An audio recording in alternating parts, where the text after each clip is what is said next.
We want to bring in attorney and former chief counsel for the House Judiciary Committee, Julian Epstein, and attorney and RNC surrogate, Mahek Cook. Mahek, let me begin with you. This is the president today talking about the SAVE Act. He says this is simple. This should happen. It's best for all practices and best for the country.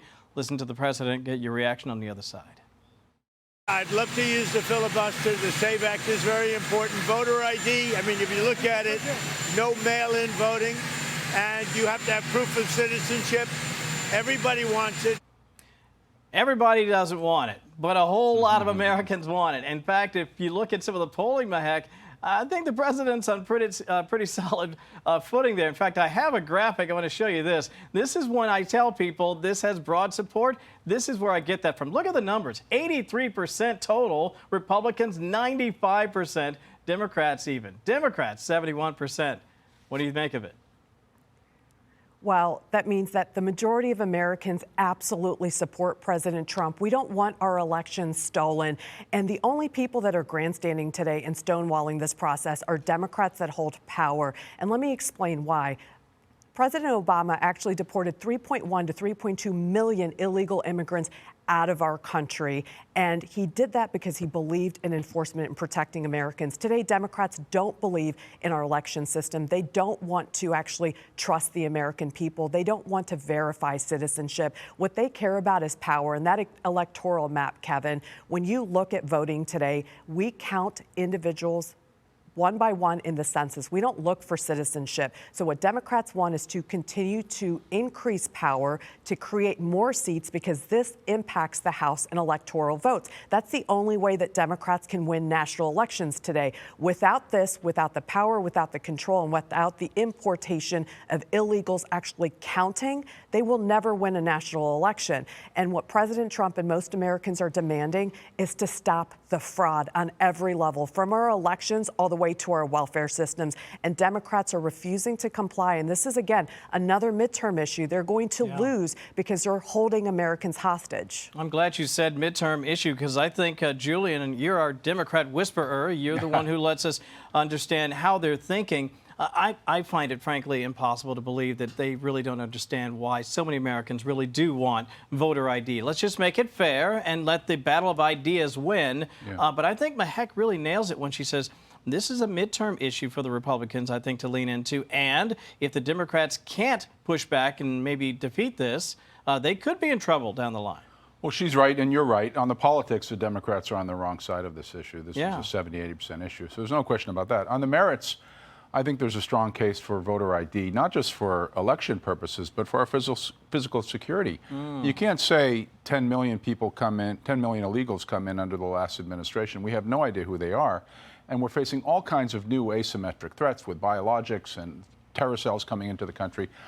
I think there's a strong case for our physical security that we need a national ID system. Now, the left argues that it's discriminatory against minorities. Well, black and brown folks don't seem to feel that way. They've been polled, and black and brown folks seem to support this.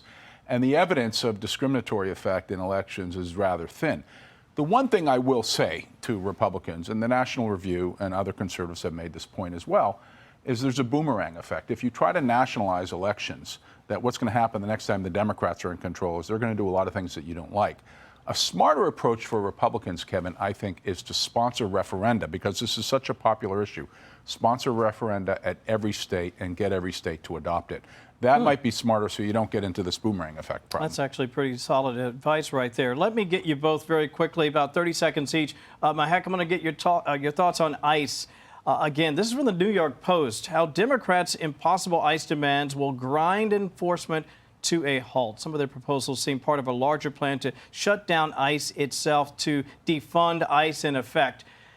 I think this is an absolute nightmare for them, because just like defund the police was really damaging, I'm not so sure this works. Although in the short term, they feel very strongly about it. Again, 30 seconds each. What do you think?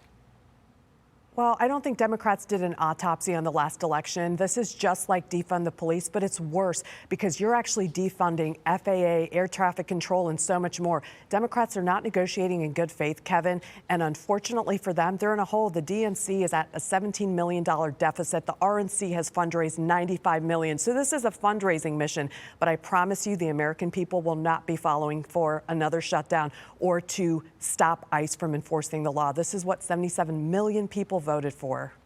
Yeah, a lot of people voted for this, and I think, Julian, you would agree that no matter what happens moving forward, defunding ICE means less enforcement for criminal illegal aliens. Yes, when I wrote that piece that you're referring to, Kevin, what I was arguing is that the legislation that Democrats are proposing and the provisions is basically a continuation of open borders. Yeah. And so what they have tried to do after the last election, where the American people clearly said, we don't want open borders, we want strong enforcement, the Democrats are fighting the will of the American voter. First, by fighting them in the streets, law enforcement in the streets in Minneapolis, which was illegal, and I don't think Republicans have made that case strong enough, but then in legislation which will effectively make corrective action through deportations nearly impossible.